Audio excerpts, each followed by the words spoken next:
नमस्कार, मैं हूं सुधीर चौधरी और डीडी न्यूज पर इस नए शो डिकोड में आपका बहुत बहुत स्वागत है।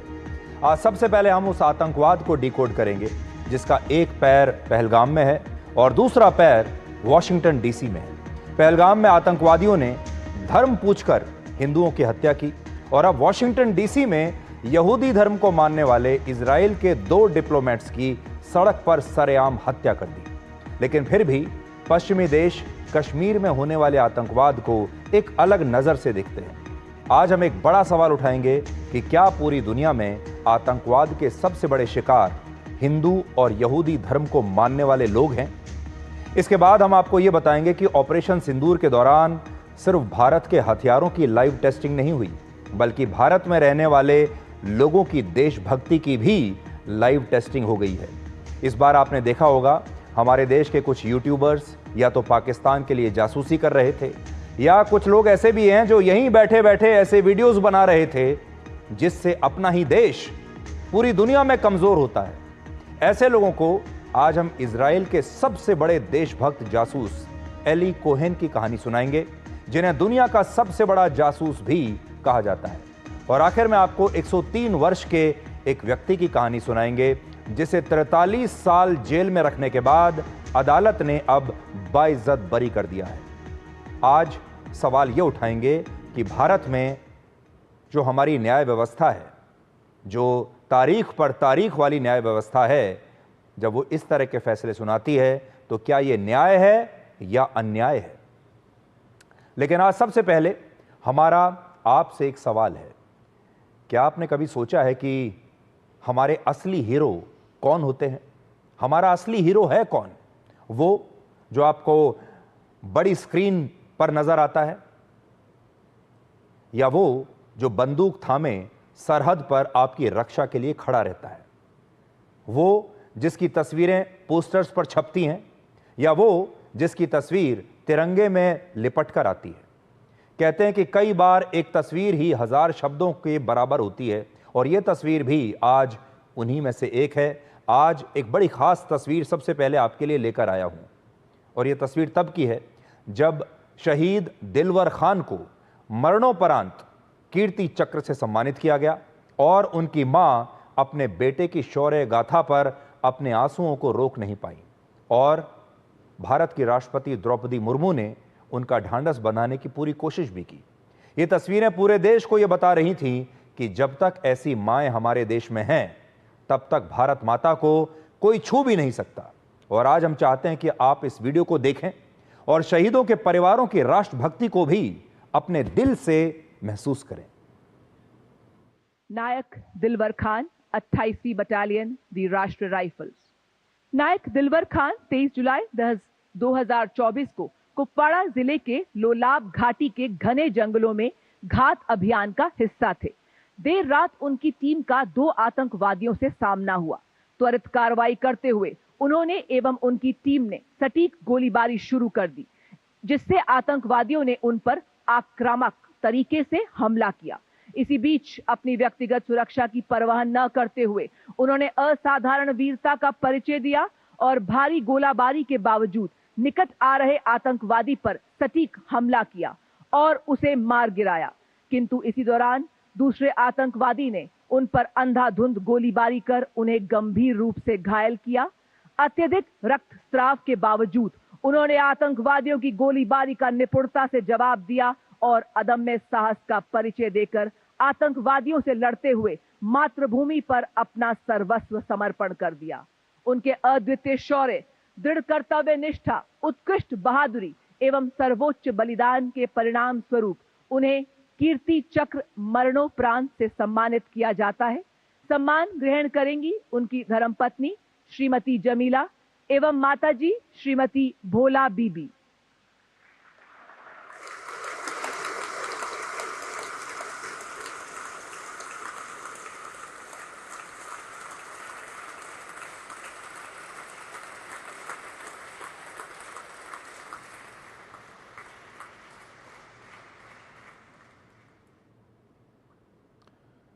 भारत ऐसे शहीद परिवारों का हमेशा ऋणी रहेगा जिन्होंने इस देश के लिए अपने जवान बेटों को खोया है और बार बार ये बताया है कि कि असली देशभक्ति क्या होती है।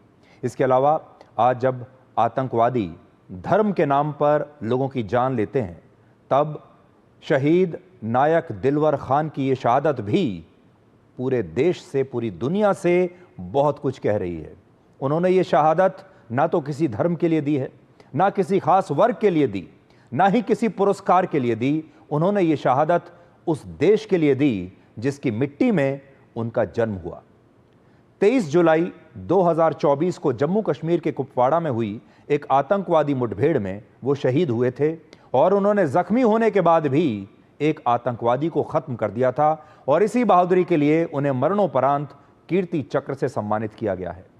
एक और नायक का नाम है शहीद हुमायूं मुजम्मिल भट्ट, जो जम्मू कश्मीर पुलिस में डीएसपी थे और 13 सितंबर 2023 को अनंतनाग जिले में आतंकवादियों के साथ एक मुठभेड़ में ये शहीद हो गए थे।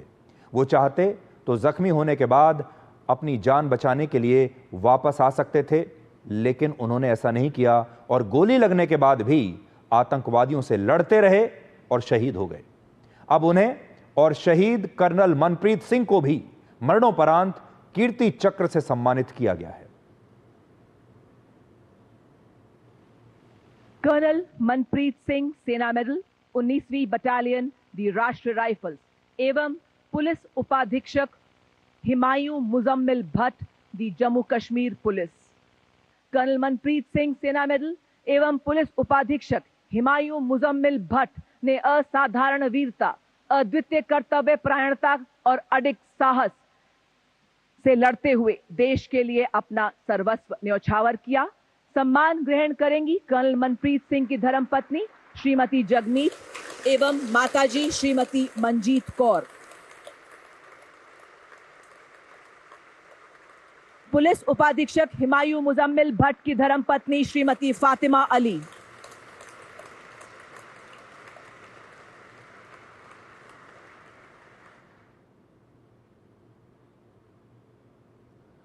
आज आपको भी इन परिवारों को सलाम करना चाहिए, नमन करना चाहिए इनके लिए। लेकिन हमारे देश में अब भी एक वर्ग ऐसा है जो मुगल शासक औरंगजेब और बाबर में अपना आदर्श ढूंढता है और आज भी हमारे देश में औरंगजेब के लिए दंगे हो जाते हैं।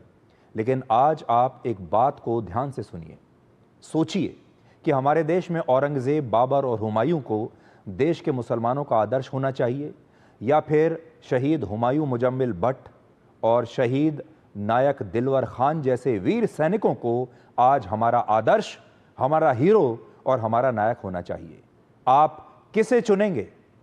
आज हम चाहते हैं कि हमारी मौजूदा पीढ़ी या आने वाली पीढ़ी जब राष्ट्र प्रेम की मिसाल ढूंढें तो उन्हें दिलवर खान का नाम पढ़ने को जरूर मिले, दिलवर खान की ये तस्वीर उन्हें देखने को मिले, हुमायूं मुजम्मिल भट्ट की ये तस्वीर देखने को मिले और खास तौर पर मुस्लिम नौजवानों का आदर्श औरंगजेब नहीं बल्कि ये दोनों होने चाहिए, क्योंकि उन्होंने ना तो किसी मजहब के लिए ये खून बहाया और ना ही किसी ताज के लिए जंग लड़ी, बल्कि उन्होंने सिर्फ मां भारती की गोद के लिए अपने प्राण त्याग दिए, अपनी मातृभूमि की रक्षा के लिए। और हमारे देश में जो 145 करोड़ लोग रहते हैं, जिनमें आप भी शामिल हैं, आपकी रक्षा के लिए इन्होंने अपने प्राण त्यागे हैं। इसलिए हमारे असली नायक ये हैं।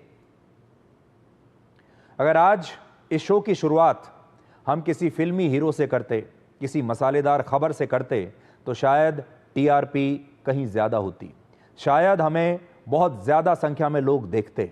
हो सकता है आप में से बहुत सारे लोगों ने बंद कर दिया होगा, सोचा होगा कि बड़ी बोरिंग सी बात है।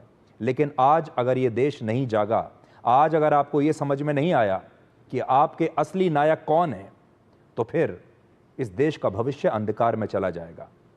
अभी आपकी स्क्रीन पर जो सूची आएगी, ये हमारे वो वीर सैनिक हैं जिन्हें उनकी बहादुरी के लिए कीर्ति चक्र और शौर्य चक्र से सम्मानित किया गया है। और इनमें कई जवान ऐसे हैं जो आज हमारे बीच नहीं हैं, इसलिए आप सबकी तरफ से उन्हें नमन करते हैं।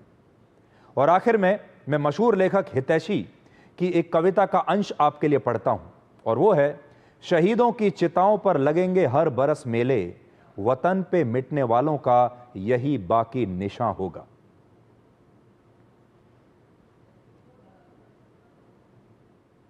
हो सकता है आने वाले समय में हमने जो आज ये कहानियां सुनाई हैं आपको, इन पर कोई फिल्म बनेगी, कोई वेब सीरीज बनेगी और इन असली नायकों का रोल निभाने वाले फिल्मी एक्टर्स सुपरहिट हो जाएंगे और हमारे देश के बहुत सारे लोग उन्हीं को असली हीरो मानने लगेंगे, उन्हीं को असली नायक मानने लगेंगे, उनके साथ फोटो खिंचवाएंगे, सेल्फी लेंगे और ये लोग सुपरस्टार बन जाएंगे। लेकिन असली सुपरस्टार कौन है, आज हमने आपको बता दिया। और ये हमारी पहली और आखिरी डिफेंस है। आप सोचिए, अगर ये लोग फेल हो गए, आप सोचिए अगर ये हमारी सेना कमजोर हो गई, हमारे ये सैनिक, इनका मनोबल कभी टूट गया, तो फिर हम सबको बचाने के लिए कौन आएगा? इस देश की रक्षा के लिए कौन आएगा? आपके पास इसके अलावा और कोई विकल्प नहीं होगा। इसलिए अपने नायकों को और हीरोज को पहचानिए। अब हम पहलगाम के आतंकवादी हमले और अमेरिका के वॉशिंगटन डीसी में हुए आतंकवादी हमले को डिकोड करेंगे। पिछले महीने 22 अप्रैल को पहलगाम में आतंकवादियों ने हिंदू पर्यटकों का धर्म पूछने के बाद उन्हें उनकी हत्या की, गोलियों से भून दिया। और अब पहलगाम से 11,500 किलोमीटर दूर अमेरिका की राजधानी वॉशिंगटन डीसी में भी एक आतंकवादी ने 2 यहूदियों की हत्या की है। इस घटना के बाद अमेरिका और पश्चिमी देशों को यह समझ में आ रहा है कि भारत आतंकवाद को लेकर वर्षों से जो बात बताता आ रहा है, जो चिंताएं जताता रहा है, वो चिंताएं सिर्फ अकेले भारत की नहीं है। ये चिंताएं और ये चैलेंज पूरी दुनिया का है। पहलगाम हो, बर्लिन हो, पेरिस हो या अमेरिका का वॉशिंगटन डीसी, आतंकवाद हर जगह एक जैसा है और इसे दुनिया को अच्छे और बुरे आतंकवाद में बांटना अब बंद कर देना चाहिए। अब तक भारत जब भी आतंकवाद का मुद्दा उठाता था, तब दुनिया के कई देश और खासकर ये पश्चिमी देश इस आतंकवाद को सिर्फ कश्मीर से जोड़कर देखते थे। उन्हें ये अलग तरह का आतंकवाद दिखता था जो उनकी समझ में नहीं आता था और वो ये मानते थे कि भारत में आतंकवादी हमले नहीं हो रहे, बल्कि ये कश्मीर की समस्या का एक, आप समझ लीजिए, ये कश्मीर की समस्या की वजह से हो रहा है। लेकिन अब वॉशिंगटन डीसी के हमले के बाद दुनिया को यह समझ जाना चाहिए कि आतंकवाद कोई कश्मीर अकेले की समस्या नहीं है, बल्कि एक धार्मिक कट्टरवाद है जिसमें लोगों को उनका धर्म देखकर अब उनकी हत्याएं की जा रही हैं। और इन घटनाओं से यह भी पता चलता है कि दुनिया में जितना आतंकवाद हिंदू और यहूदी धर्म के लोगों के खिलाफ हो रहा है, उतना शायद किसी और धर्म के लोगों के खिलाफ नहीं हो रहा। पाकिस्तान, बांग्लादेश और यहां तक कि हमारे अपने देश भारत में भी हिंदुओं पर उनके धर्म के ही कारण कई आतंकवादी हमले और नफरती हिंसा हो रही है। और यही इजराइल के यहूदी धर्म के लोगों के साथ भी इस समय हो रहा है। हमास के आतंकवादी हमलों के बाद अब वॉशिंगटन डीसी में भी 2 यहूदियों की खुलेआम, सरेआम हत्या हुई है और हत्या करने वाले व्यक्ति ने गाजा और फ्री पैलेस्टाइन यानी आजाद फिलिस्तीन के नारे लगाए और उसने कहा कि फिलिस्तीन को आजाद करिए और इसलिए वो ये हत्याएं कर रहा है, फिलिस्तीन की आजादी के लिए। ये दोनों जो लोग मारे गए हैं ये यहूदी थे और अमेरिका में इजरायली दूतावास के कर्मचारी थे, यानी इजरायली डिप्लोमेट्स थे, जिनमें एक का नाम था येरोन जो 30 साल का था और इजरायली दूतावास में रिसर्च असिस्टेंट था, जबकि जो लड़की आपको दिखाई दे रही है उसके साथ, उसका नाम है सारा लिन और ये 26 वर्ष की थी और इजरायली दूतावास के पब्लिक डिप्लोमेसी डिपार्टमेंट में ये भी काम करती थी। जिस वक्त ये घटना हुई उस समय ये दोनों लोग वॉशिंगटन डीसी के एक यहूदी संग्रहालय के एक कार्यक्रम में शामिल होने के बाद वहां से बाहर निकल रहे थे, लेकिन वहां एक आतंकवादी इनका इंतजार कर रहा था और उसने गोली मारकर इन दोनों की हत्या कर दी। और इसके बाद यह व्यक्ति फ्री पैलेस्टाइन के नारे लगाने लगा, फिलिस्तीन की आजादी के नारे लगाने लगा और कहने लगा कि उसने ये हत्याएं गाजा और गाजा के लोगों के लिए की हैं।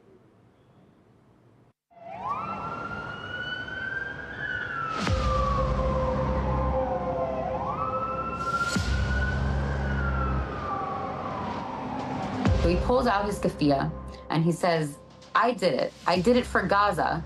Free, free Palestine. And he's chanting this. And then suddenly the police come in and they arrest him. Free, free Palestine! Free, free Palestine!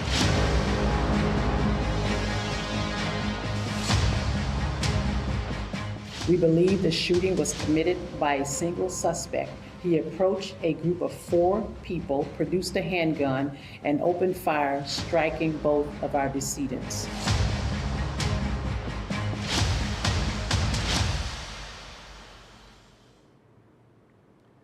America की पुलिस ने इस हमलावर को गिरफ्तार कर लिया है और इसका नाम है एलियास रॉड्रिग्स और यह शिकागो का रहने वाला है और आरोप है कि इसने फिलिस्तीन के मुसलमानों के समर्थन में ये हत्याएं की हैं।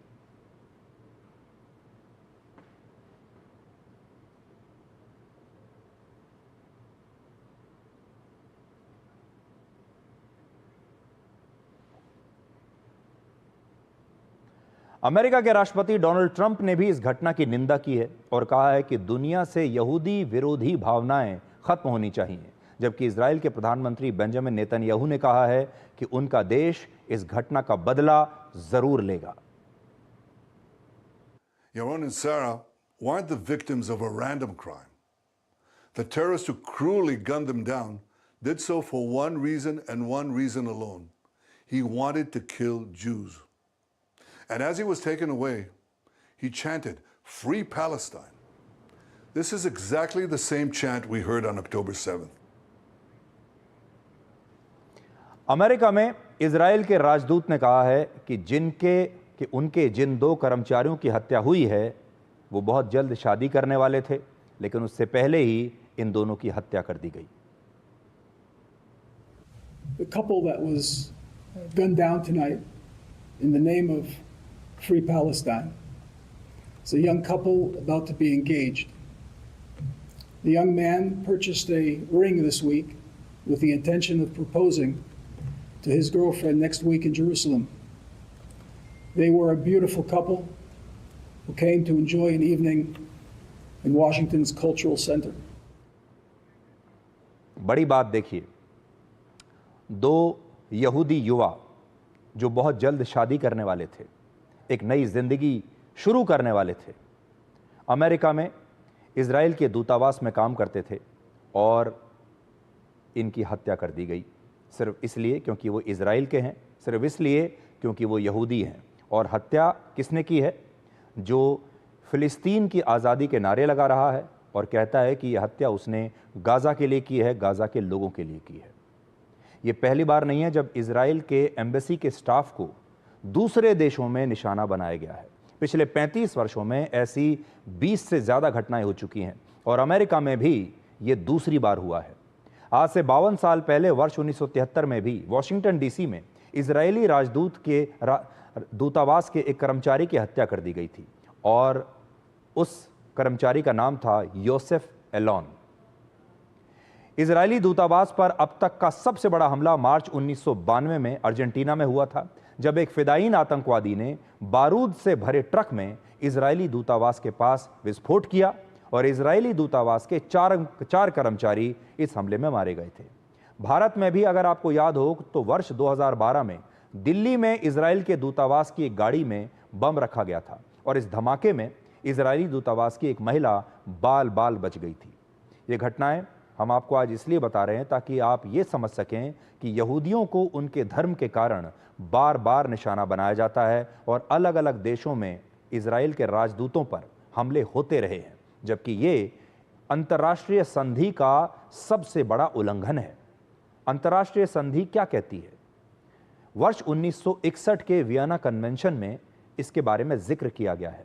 पूरी दुनिया में सदियों से यह नियम रहा है कि कोई भी देश या साम्राज्य कभी अपने दुश्मन देश के दूत पर हमला नहीं करता और इसका जिक्र हमारी रामायण और महाभारत में भी मिलता है। रामायण में जब भगवान हनुमान भगवान श्री राम के दूत बनकर माता सीता को ढूंढते हुए रावण की नगरी लंका पहुंचते हैं तो रावण क्रोधित होकर भगवान हनुमान को जान से मारने के बारे में सोचता है, वो जान से मारना चाहता है। जब रावण के मन में ये बात आती है तो उसका भाई विभीषण उसे याद दिलाता है कि प्राचीन सिद्धांत ये कहते हैं कि किसी भी परिस्थिति में, चाहे वो हमारा दुश्मन ही क्यों ना हो, दुश्मन के दूत को मारा नहीं जा सकता, उसकी हत्या नहीं की जा सकती। इसी तरह महाभारत का भी एक प्रसंग है जिसमें भगवान श्री कृष्ण युद्ध से पहले पांडवों और कौरवों के बीच समझौता कराने के लिए हस्तिनापुर जाते हैं, लेकिन कौरवों में सबसे बड़ा भाई दुर्योधन भगवान श्री कृष्ण को ही बंदी बनाने की कोशिश करता है, जिसके बाद कौरवों की सभा दुर्योधन को यह याद दिलाती है कि दूत पर कभी भी हमला नहीं किया जा सकता और इस तरह भगवान श्री कृष्ण पर कोई आंच नहीं आती। अर्थशास्त्र में चाणक्य ने भी यही लिखा है कि किसी भी परिस्थिति में किसी के दूत को सजा नहीं दी जा सकती और उसकी सुरक्षा हर समय हर रूप में होनी चाहिए। इसके अलावा आज से लगभग 3200 वर्ष पहले मिस्र के राजा ने अपने पड़ोसी साम्राज्य के साथ एक संधि की थी, जिसे ट्रीटी ऑफ कादेश कहते हैं। इसे पहला लिखित समझौता भी माना जाता है जो पत्थर पर लिखा गया था, और यह पत्थर आज भी संयुक्त राष्ट्र के पास है, जिसे आज आप अपनी स्क्रीन पर देख सकते हैं। इस पत्थर पर लिखा है कि दो देशों को एक दूसरे के राजदूत की सुरक्षा करनी चाहिए और उन्हें कोई नुकसान नहीं पहुंचाना चाहिए। लेकिन इसके बावजूद इजराइल के राजदूतों को अलग अलग देशों में बार बार निशाना बनाया जाता है और ऐसा सिर्फ उनके धर्म के कारण होता है। और यहां आपके मन में यह सवाल आज जरूर आएगा कि आखिर यहूदी धर्म से और हिंदू धर्म से इतनी नफरत क्यों की जाती है? तो इसका प्रमुख कारण यह है कि ये दोनों क्रिश्चियनिटी और इस्लाम धर्म से काफी पुराने धर्म हैं और ये दुनिया के सबसे प्राचीन धर्मों में से एक है। आपने देखा होगा कि जब कोई नई चीज आती है तो उसका मुकाबला पुरानी चीज से जरूर होता है, चाहे वो विचारधारा हो या कोई और चीज, और यही बात धर्मों पर लागू होती है। सनातन धर्म और यहूदी धर्म हजारों वर्ष पुराने धर्म हैं, जबकि ईसाई धर्म 2000 वर्ष पुराना है और इस्लाम धर्म तो लगभग 1400 वर्ष पुराना ही है। क्योंकि ये नए धर्म हैं, इसलिए जब इनका विस्तार हुआ और ये दूसरे देशों में पहुंचे तो इनका पुराने धर्मों से संघर्ष हुआ, विचारधाराओं में संघर्ष हुआ, जिसमें कुछ पुराने धर्म समाप्त हो गए और जो धर्म आज रह गए उनके साथ इनका आज भी संघर्ष जारी है। जैसे सनातन धर्म और यहूदी धर्म आज भी बचे हुए हैं, इसलिए इन धर्मों का इन नए दो धर्मों के साथ लगातार संघर्ष चल रहा है, क्रिश्चियनिटी के साथ और इस्लाम के साथ। यहां आपको यह बात भी समझनी होगी कि ईसाई धर्म, इस्लाम धर्म और यहूदी धर्म तीनों एक दूसरे से जुड़े हुए हैं। ईसाई धर्म को शुरू करने वाले जीसस क्राइस्ट खुद एक यहूदी थे और क्योंकि उन्हें यहूदी होते हुए उन्होंने एक अलग धर्म ईसाई धर्म को बनाया, शुरू किया, इसलिए यहूदियों ने उन्हें सजा दी और इसी बात के कारण ईसाई धर्म के लोगों ने सैकड़ों वर्षों तक यहूदियों को सजा दी और उन पर अत्याचार किए और यहूदियों से इसका बदला लिया। इसी तरह इजराइल के भूखंड पर जब अरब के मुसलमानों का कब्जा हुआ और बाद में यहूदियों ने इन फिलिस्तीनी मुसलमानों को इनकी भूमि से हटाकर वहां फिर से इजराइल नाम का एक देश बना दिया, तो इस्लाम धर्म और यहूदी धर्म के बीच भी संघर्ष शुरू हो गया, जो आज तक चला आ रहा है। और यही कहानी हिंदू धर्म की भी है।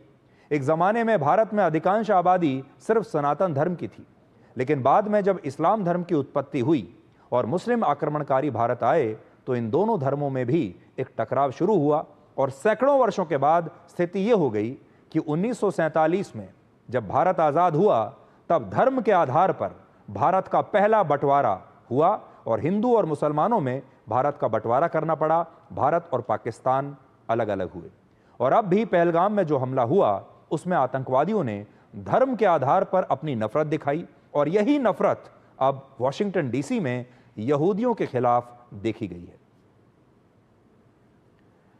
अब मैं आपसे एक सवाल पूछना चाहता हूं, आप भारत को अपनी मातृभूमि मानते हैं या मात्र एक भूमि मानते हैं? दोनों में फर्क को समझिए।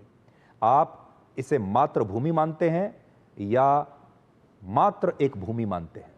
और हमारे देश में दोनों ही लोग हैं, जिनके लिए ये मातृभूमि है ऐसे भी हैं और कुछ ऐसे भी हैं जिनके लिए ये मात्र एक भूमि है। यानी भारत आपके लिए एक जमीन का टुकड़ा भर है या आप अपने देश के लिए अपना सब कुछ दांव पर लगा सकते हैं? यह वो सवाल है जो ऑपरेशन सिंदूर के बाद कई बार मेरे मन में आया और इसका कारण यह था कि ऑपरेशन सिंदूर ने हमारे देश के एक खास वर्ग, कुछ यूट्यूबर्स, कुछ तथाकथित फैक्ट चेकर्स को आज एक्सपोज करके रख दिया। ये अलग अलग रूप में हमारे देश में काम कर रहे हैं। कोई अपने आप को कुछ बताता है, कोई कुछ बताता है, इनके रोल अलग अलग हैं।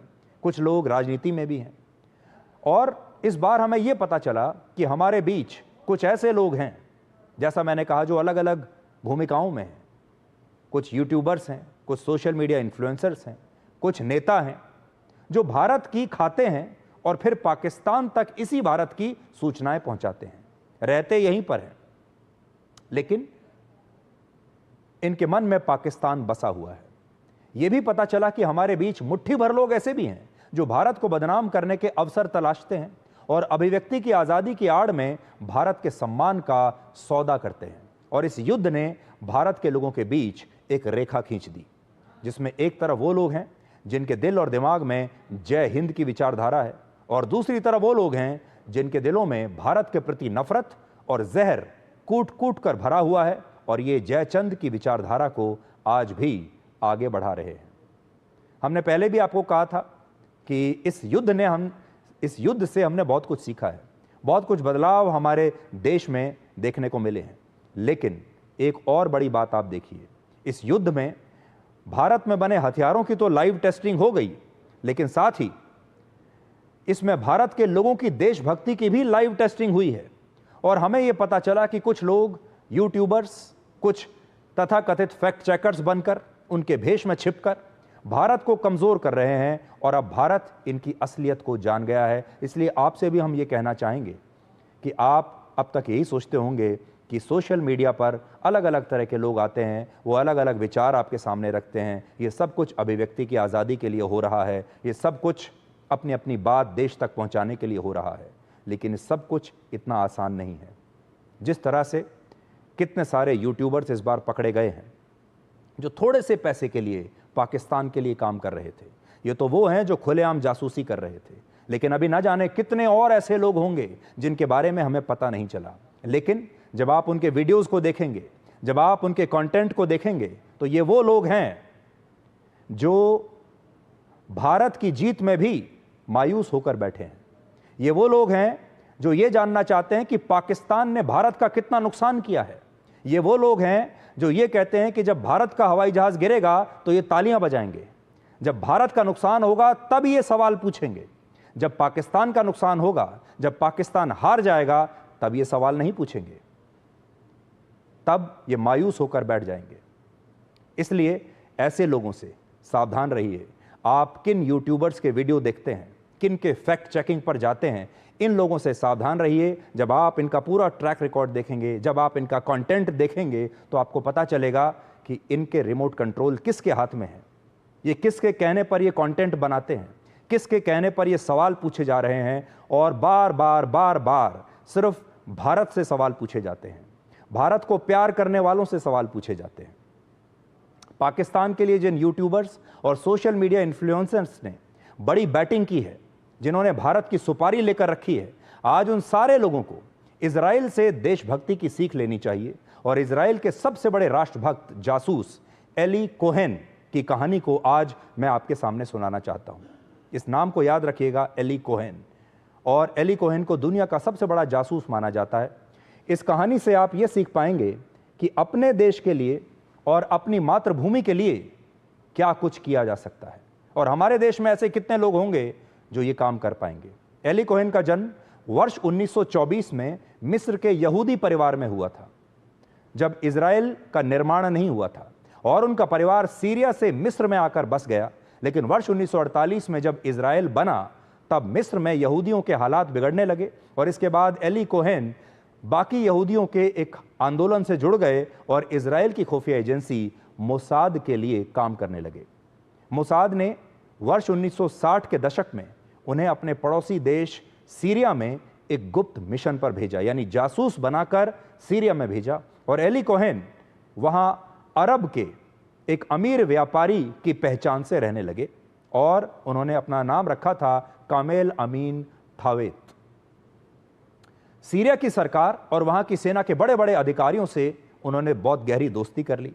दोस्ती करने के बाद उन्होंने बहुत ही चालाकी से इजराइल की सीमा के पास सीरिया के गुप्त सैन्य ठिकानों का पता लगाया, और इनके बारे में मोसाद को सारी जानकारी वो देते रहे, एक सच्चे देशभक्त जासूस की तरह।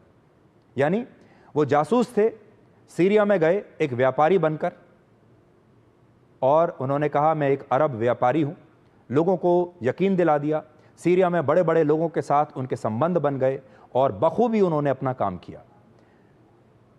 हमले के दौरान मोसाद इन ठिकानों को नष्ट कर सके, इसके लिए एली कोहेन ने सीरिया के बड़े सैन्य अधिकारियों को बहुत सारे पेड़ गिफ्ट किए और उनसे कहा कि सीरिया के सैनिक गर्मी से बड़े परेशान रहते हैं, इसलिए अगर वो अपने सैन्य ठिकानों पर इन पेड़ों को लगा लेंगे तो उन्हें बड़ी राहत मिलेगी। ये पेड़ वो उनके लिए लाए हैं, वृक्ष लेकर आए हैं। सीरिया के सैन्य अधिकारियों को लगा कि एक अरब व्यापारी उनके लिए कितना सोच रहा है और अपना पैसा खर्च करके उन्हें गिफ्ट दे रहा है, उनके लिए पेड़ ला रहा है, इससे अच्छा और क्या होगा। और यही सोचकर सीरिया की सेना ने एली कोहेन से बड़ी संख्या में ये पेड़ ले लिए और इन्हें अपने सैन्य ठिकानों पर लगा दिया। लेकिन बाद में इजराइल की सेना को इन पेड़ों से ही ये पता चला कि सीरिया के गुप्त सैन्य ठिकाने कहाँ पर हैं, क्योंकि उन्होंने इन पेड़ों को चिन्हित कर लिया था और बाद में इन पेड़ों को पहचान के ही उन्होंने सीरिया की सेना को नष्ट किया, उसके ठिकानों को नष्ट किया।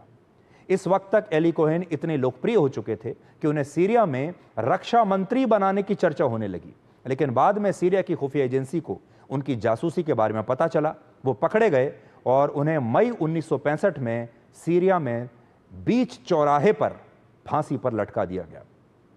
बड़ी बात यह है कि एली कोहेन से इजराइल के बारे में जानकारियां निकालने की बहुत कोशिशें हुई, उन्हें बहुत यातनाएं दी गई कि आप सारी जो सीक्रेट्स हैं वो हमें बता दीजिए, लेकिन उन्होंने अपना मुंह नहीं खोला और हंसते हंसते अपनी मौत को गले लगा लिया। आखिर तक टूटे नहीं, अपने देश से उन्होंने गद्दारी नहीं की।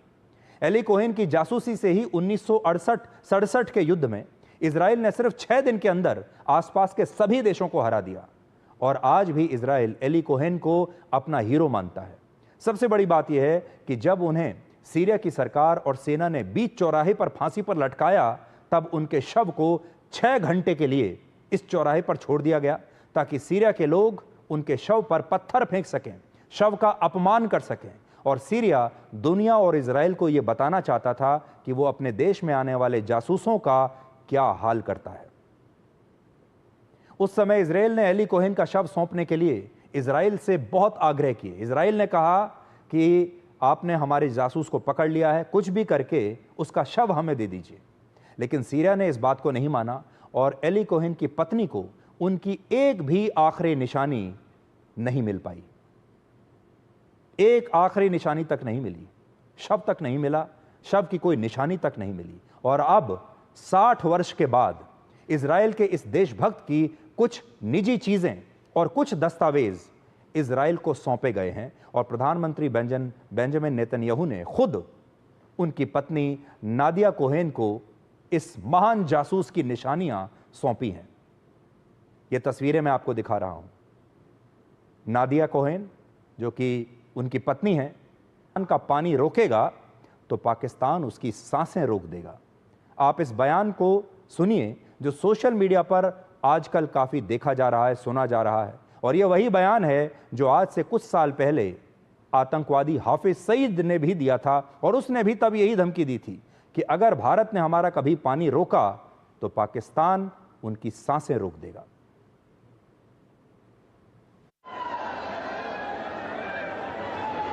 तुम हमारा पानी बंद कर दोगे, हम तुम्हारा सांस बंद कर देंगे।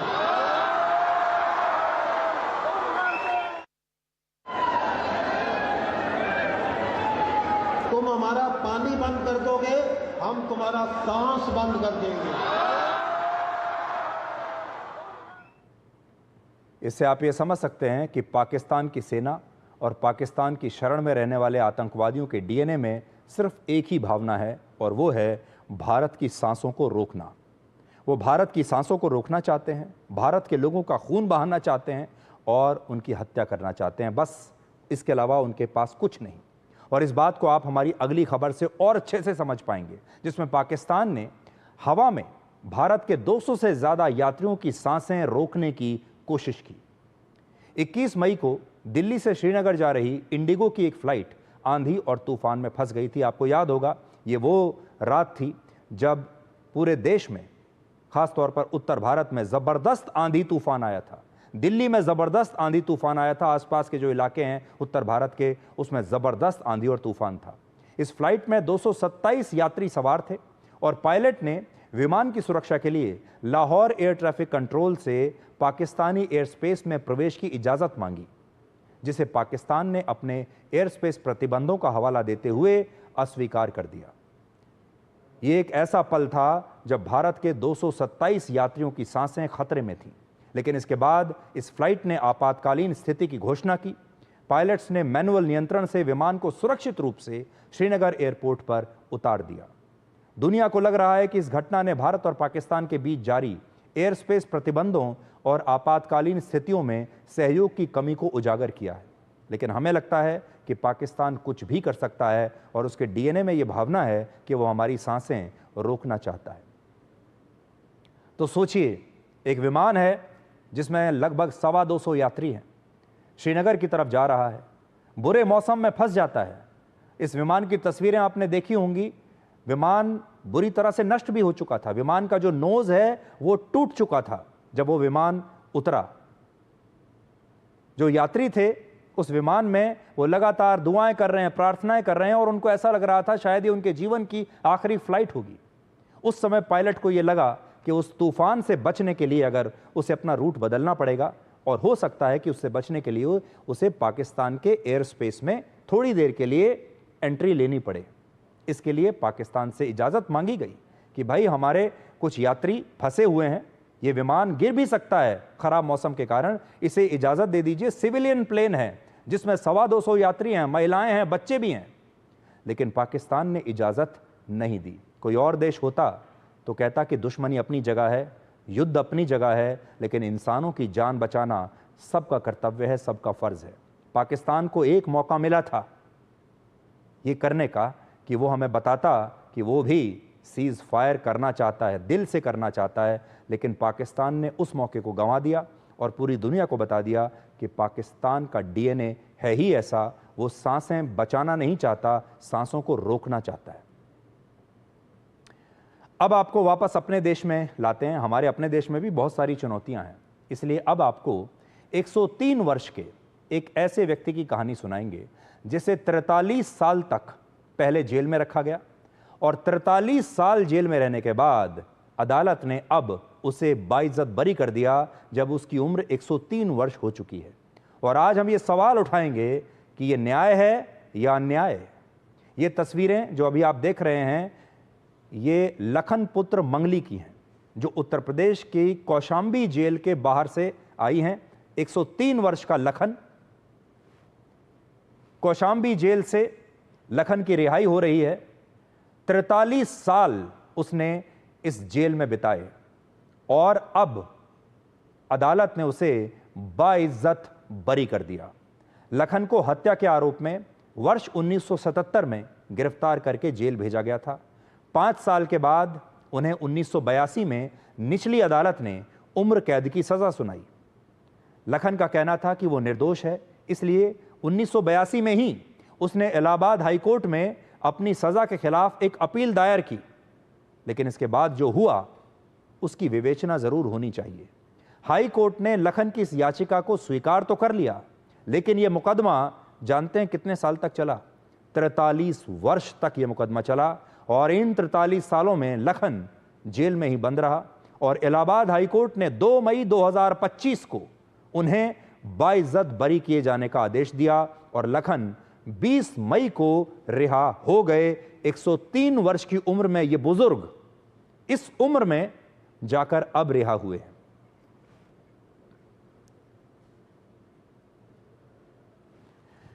यह कहानी लखन के दुर्भाग्य की है या फिर भारत की न्यायिक व्यवस्था की है? आज हम कुछ आंकड़ों के जरिए इसे डिकोड करना चाहते हैं आपके लिए। भारत की अदालतों में 5 करोड़ से ज्यादा मामले लंबित हैं, जिनमें सुप्रीम कोर्ट में ही करीब 80,000 मामले हैं।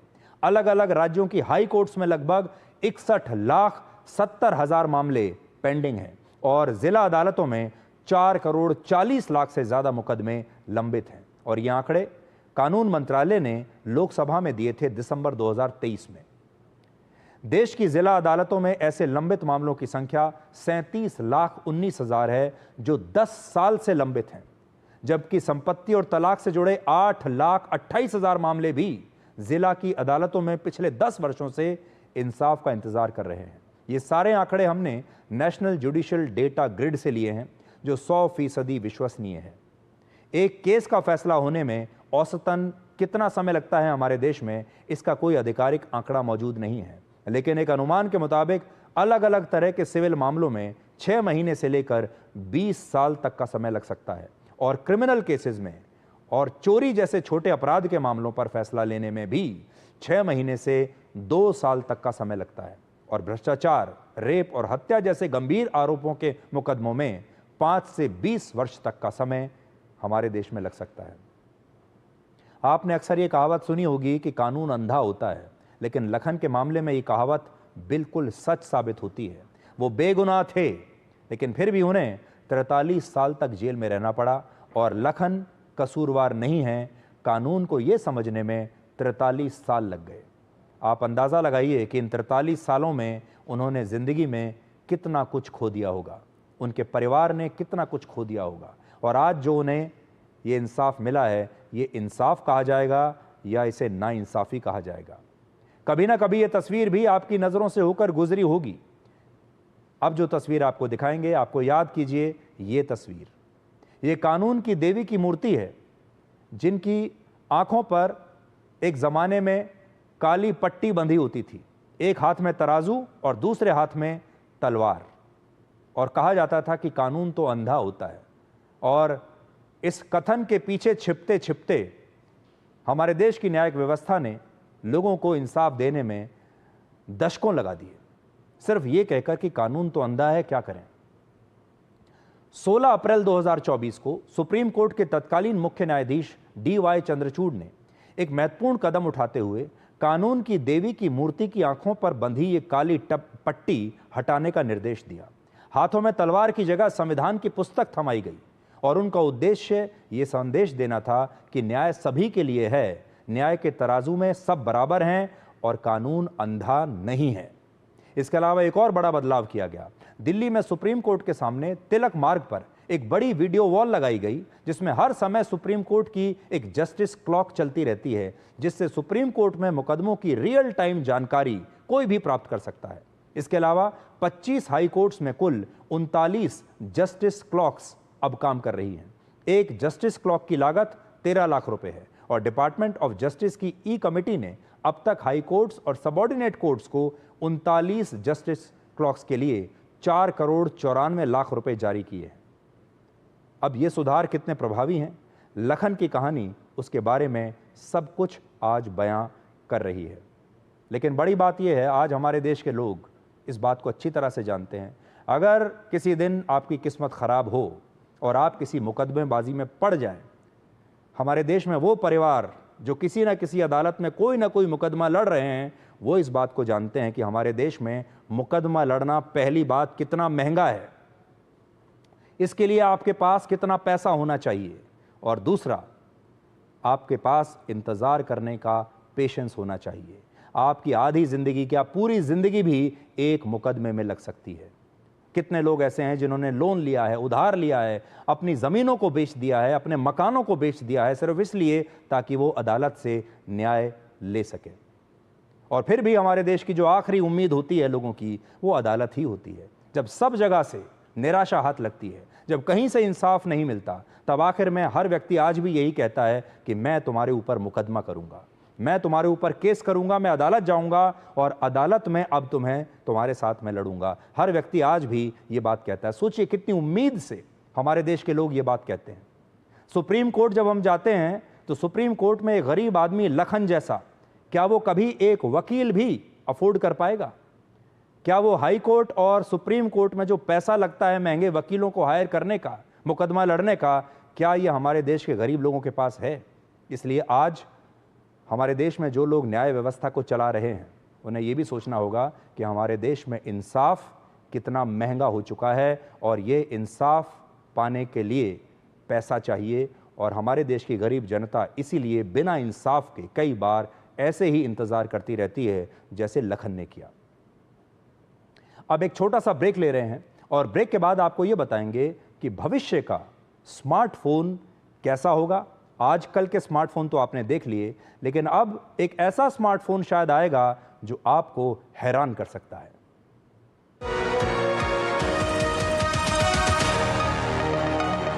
Think Global. Pursue MBA from Prestige. Get dual degrees, global exposure, international certification, placement support. Shaping leaders since 1994. Join PI AMR Indore. पापा घर तो बहुत सुंदर बनने वाला है और अंदर से मजबूत भी, बिल्कुल एक फौजी की तरह जो फैमिली को रखे सेफ।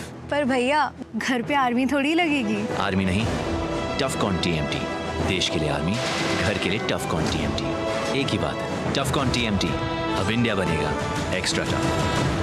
अरे क्या हो गया, पूरा का पूरा गांव यहाँ आ गया। भैया इसी हाथ से चारा खिलाते हो, तभी तो आपके गाय भैंसों की ब्याज सबसे ज्यादा है। पगले ये चमत्कार इस हाथ का नहीं, हाथ में जो कपिला पशु आहार है उसका है, जो पशुओं की सेहत अच्छी रखता है और ब्याज भी बढ़ाता है। कपिला देश का नंबर 1 पशु आहार।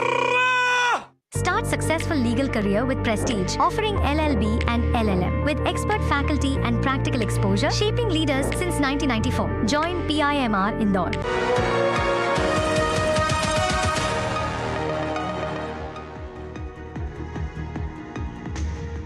क्या कभी आपने सोचा है कि आपके और हमारे हाथ में ये जो महंगा स्मार्टफोन है, ये भविष्य में और कितना स्मार्ट हो सकता है?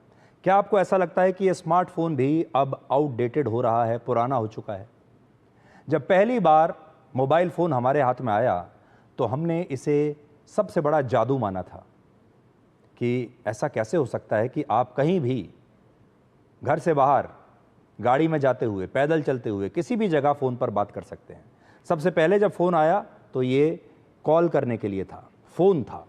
फिर मोबाइल फ़ोन में कैमरा जुड़ा तो लोगों ने तस्वीरों में दुनिया को कैद करना शुरू कर दिया और मोबाइल फ़ोन एक कैमरा बन गया।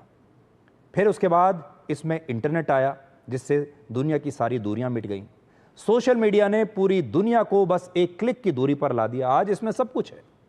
अब आर्टिफिशियल इंटेलिजेंस आने के बाद हमारा और आपका मोबाइल फ़ोन एक ऐसा जादूगर बन गया है जो सोच सकता है, खुद से समझ सकता है, आपके अनुसार चंद सेकंड में आपकी दुनिया बदल सकता है, आपका होमवर्क कर सकता है, आपके लिए वीडियोस बना सकता है। 2022 में चैट GPT आने के बाद से आर्टिफिशियल इंटेलिजेंस ने दुनिया को एक नई दिशा दी, जिससे सॉफ्टवेयर बनाना, जानकारी खोजना, अपनी कल्पना के अनुसार तस्वीरें, वीडियोस बनाना, सब कुछ संभव हो गया। और ये सब केवल एक क्लिक करने से आज संभव है। अभी तक हम ये सोचते हैं कि हर मोबाइल फ़ोन कंपनी कहती है कि इसके अंदर AI है और हम सोचते हैं ये लेटेस्ट है, इसके आगे कुछ नहीं। लेकिन अब एक बार फिर OpenAI नाम की कंपनी के सैम ऑल्टमैन ने एप्पल कंपनी के पूर्व डिज़ाइनर जॉनी आइव के साथ एक नई डील की है। और ये वही जॉनी आइव हैं जिन्होंने एप्पल के फाउंडर स्टीव जॉब्स के साथ मिलकर आईफोन, आईपैड और मैक जैसे प्रोडक्ट्स बनाए। और जॉनी की कंपनी IO के साथ OpenAI ने 56,000 करोड़ रुपए की डील की है, जिसके तहत वो एक नए AI डिवाइस के जरिए अब सॉफ्टवेयर के साथ साथ हार्डवेयर क्षेत्र में भी कदम रख रही है। ये OpenAI की अब तक की सबसे बड़ी डील है और सैम ऑल्टमैन का मानना है कि स्टार्टअप्स के तमाम प्रयासों के बावजूद AI अभी भी केवल मोबाइल ऐप्स तक ही सीमित है और वो अब इसे एक फिजिकल डिवाइस के रूप में दुनिया के सामने लाना चाहते हैं। वो क्या कहते हैं, आप सुनिए। The products that we're using to deliver and connect us to unimaginable technology, they're decades old. Yeah. And so it's just common sense to at least think, surely there's something beyond these legacy products. We have. अब ये नया device कैसा होगा? यानी आज जो हम आपसे बात कर रहे हैं वो ये है कि भविष्य में जो आपका स्मार्टफोन होगा वो कैसा होगा। जब स्मार्टफोन आया था तब अपने आप में एक चमत्कार था, फिर जब इसमें इंटरनेट आया वो एक नया चमत्कार मिला, फिर जब इसमें मोबाइल ऐप्स आ गए, सोशल मीडिया आ गया, वो एक अलग चमत्कार है। तरह तरह के फिल्टर्स आ गए, तरह तरह के कैमरे आ गए, ये अपने आप में एक चमत्कार है। लेकिन क्या कुछ ऐसा होने वाला है जो अब आपको एक और चमत्कार की तरह दिखाई देगा? इस डिवाइस की पूरी जानकारी अभी नहीं आई है, अगले साल तक आने की उम्मीद है। लेकिन जो अलग अलग एक्सपर्ट्स हैं, एनालिस्ट्स हैं, वो ये कहते हैं कि ये डिवाइस पारंपरिक डिवाइस या पारंपरिक फ़ोन जैसा नहीं होगा, बल्कि ये एक कोर डिवाइस के रूप में काम करेगा जिसका उपयोग लैपटॉप और स्मार्टफोन के साथ किया जा सकेगा। इस डिवाइस में आपके आसपास के वातावरण को समझने के लिए कैमरा और माइक्रोफोन तो लगे हो सकते हैं, और ये डिवाइस बिना स्क्रीन के भी हो सकता है। आने वाले समय में संभव है कि मोबाइल फ़ोन की जगह लोग AI डिवाइस का इस्तेमाल करने लगें और हम AI और AI डिवाइसेस के युग में शायद अब बहुत जल्दी प्रवेश करने वाले हैं। तो आज बड़ी बात यह है कि हो सकता है कुछ समय के बाद आपको मोबाइल फ़ोन की आवश्यकता ही ना पड़े। आप एक AI डिवाइस अपने पास रखेंगे, वो AI डिवाइस आपके सारे दूसरे डिवाइसेस को संचालित करेगा और वो आपका दोस्त भी बन जाएगा, आपका गाइड भी बन जाएगा और हर वो काम जो आपके दिमाग में चल रहा है वो कर पाएगा। आने वाले दिनों में हो सकता है कि आपको अपना फ़ोन पर नंबर डायल करने की आवश्यकता ही ना पड़े। आप जैसे ही सोचेंगे वो डिवाइस उस व्यक्ति को कॉल करके आपकी बात करा देगा। ऐसे युग के लिए अब तैयारी कर लीजिए। और अब जल्दी से आपको एक और रेस के बारे में बताते हैं। ये तो है मोबाइल फोन्स की रेस, लेकिन इलेक्ट्रिक कार्स की भी एक रेस चल रही है दुनिया में, जिसमें टेस्ला की इलेक्ट्रिक गाड़ियां अब पिछड़ रही हैं। पिछले साल तक लगता था कि एलॉन मस्क की कंपनी टेस्ला कम से कम अगले 10 वर्षों तक दुनिया की इलेक्ट्रिक कार मार्केट में टॉप पर रहेगी, लेकिन एक साल में ही ये पिक्चर बदल गई। और इसमें एक ट्विस्ट अब यह आया है कि अब चीन की electric car company BYD Tesla से आगे निकल गई है। चीन में BYD पहले ही टेस्ला कंपनी से आगे थी, लेकिन अब पूरे यूरोप समेत पूरी दुनिया में सबसे ज़्यादा इलेक्ट्रिक कार्स की बिक्री BYD कर रही है और टेस्ला BYD से पीछे हो गई है। पिछले अप्रैल महीने में BYD ने यूरोप में 7,231 इलेक्ट्रिक गाड़ियां बेची, जबकि टेस्ला ने 7,165 गाड़ियां बेची। यूरोप को टेस्ला का किला माना जाता है कि यूरोप में कम से कम टेस्ला को कोई छू नहीं सकता, लेकिन चीन की BYD ने इस किले को भी ध्वस्त कर दिया है। अगर पूरी दुनिया की बात करें तो वर्ष 2024 में BYD ने 42 लाख से ज़्यादा गाड़ियां बेची, जबकि टेस्ला ने 18 लाख गाड़ियां बेची हैं। टेस्ला इसलिए पिछड़ गई क्योंकि BYD के मुकाबले उसकी गाड़ियां काफ़ी महंगी हैं। तो ये बातें भी हम आगे करते रहेंगे कि टेस्ला क्यों पीछे हो रहा है, BYD क्यों आगे जा रहा है, दुनिया में कौन कौन सी नई टेक्नोलॉजी आ रही हैं, दुनिया में कौन कौन से नए इनोवेशंस आ रहे हैं, कौन से नए शोध आ रहे हैं, क्योंकि ये सब भी आपके लिए जानना उतना ही आवश्यक है। तो अब धीरे धीरे जैसे डिकोड का सफ़र आगे बढ़ रहा है, हम भी आपके लिए अपनी खबरों का विस्तार करते रहेंगे। अगले हफ्ते जब आप डिकोड को देखेंगे तो आपको खबरों का एक नया विस्तार देखने को मिलेगा और गहरे विश्लेषण आपको देखने को मिलेंगे, क्योंकि अभी तो एक शुरुआत है और इस शुरुआत में आपने हमारा बहुत साथ दिया है, आपने हम पर विश्वास जताया है, इतना प्यार आपने दिया है, उस सब के लिए आपका बहुत बहुत शुक्रिया। हम आपको सिर्फ ये आश्वासन देना चाहते हैं, जैसे जैसे आपकी और हमारी ये यात्रा डिकोड के साथ आगे बढ़ती जाएगी, आपको डिकोड में, इस कार्यक्रम में और ज़्यादा सुझाव, और ज़्यादा जब आपके सुझाव आएंगे आप हमें बता सकते हैं कि आपको क्या अच्छा लगता है, आप इसमें कौन कौन से बदलाव देखना चाहेंगे। वो सारे बदलाव हम अपने कार्यक्रम में करेंगे आपके फीडबैक पर, और आपको धीरे धीरे इसमें और ज़्यादा सुधार देखने को मिलेंगे।